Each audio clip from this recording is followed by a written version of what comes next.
How are you? Good to see you. How's your family? Thank you. No. Sir, well, welcome to the Kingdom of Saudi Arabia again, sir. You are not just a good friend to the kingdom, but honestly, a real symbol of hope, of what transformation can be through an inspirational leader. And I think the kingdom relates to you so well because what you're doing with your city, we're doing with our country. And so I salute you for what you're doing, sir. And I just want to give our heartfelt thoughts for the citizens of the state of Florida who've come out of this terrible, terrible crisis after the hurricane. And so we're very grateful to have you with us, sir. Thank you so much, Your Royal Highness. It's an honor and a privilege to be here with all of you. Thank you. So one of the things that you're doing is creating a vision for a city that has so much vibrancy and culture, but you're changing the flavor of that. What's inspired you to do that, and how has this happened? Wow, so it's been a lifelong journey. I was the first mayor of Miami in the 125-year history of the city that was actually born in the city. Wow. I'm also a legacy because my father was the first Cuban mayor, so we're the first father and son. So the city is intertwined with my soul. There is no separation between myself and the city that I love and the people that I serve. So the vision was to make sure that we could transition from what was an increasingly industrial economy to a more increasingly digital economy. And so we realized that we had to create a technological ecosystem. And we started years ago. And we started by investing in accelerators, investing in a tech conference, and then we got lucky. And the luck was that our competitors stopped competing with us.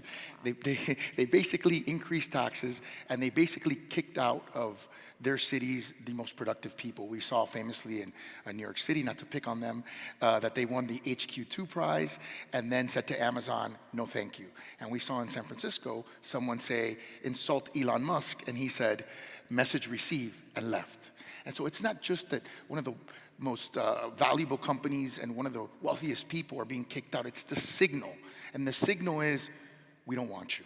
And in Miami, we were the opposite. So someone put out a tweet on December 4th of 2020 that said, what if we move Silicon Valley to Miami? And I responded very innocently, how can I help? So that's been the journey. Pretty much what the kingdom has said too. Yes. So in the idea of how can I help, what would it take to get Silicon Valley or something similar to it to really come to Miami?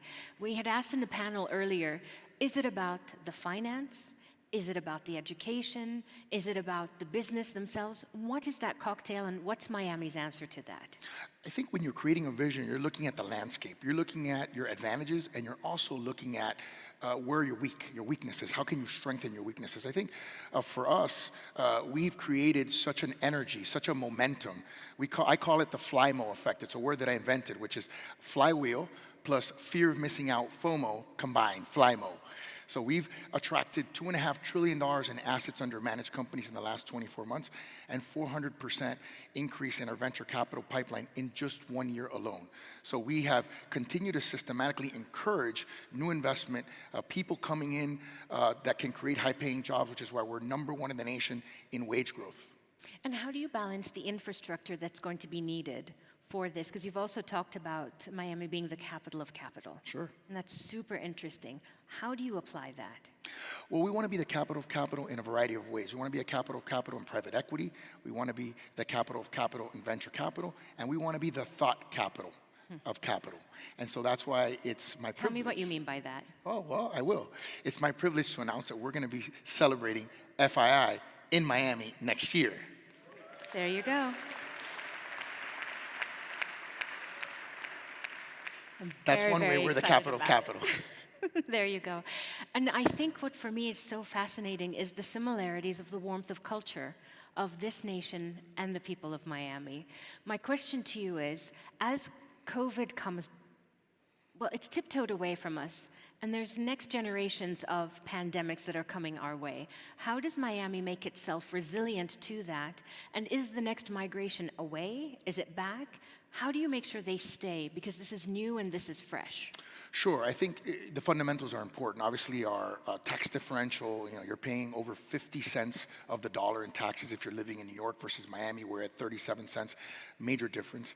I think attitudinally, we have to maintain the attitude. We have to continue to be aggressive in courting people. We just had Citadel come to Miami, FTX move their Chicago U.S. headquarters to Miami, and every single day I'm pitching someone to try to get them to Miami. So I think we have to maintain that energy and emphasis, and then I think we have to work on things like making sure housing remains affordable. We're one of the largest increases in rental markets in the country because of all this demand. We want to make sure that our educational system is top-notch. We want to give every child in our city an opportunity to be successful, right? That's the American dream. We want to make sure that everyone has that dream available to them. We got to work on those things. And of course, when you referred to Ian at the beginning of the conversation, we have to be climatically resilient in a city like Miami. We know that post-Hurricane Andrew, we were the most resilient wind-affected city on the planet. Now we have to be the most water-resistant city on the planet. That's our goal. Well, sir, I'm so excited to come and attend the chapter in Miami. It's such an honor to have you here, and my best wishes for the people of Florida. And congratulations. Thank you, Your Highness. Thank you.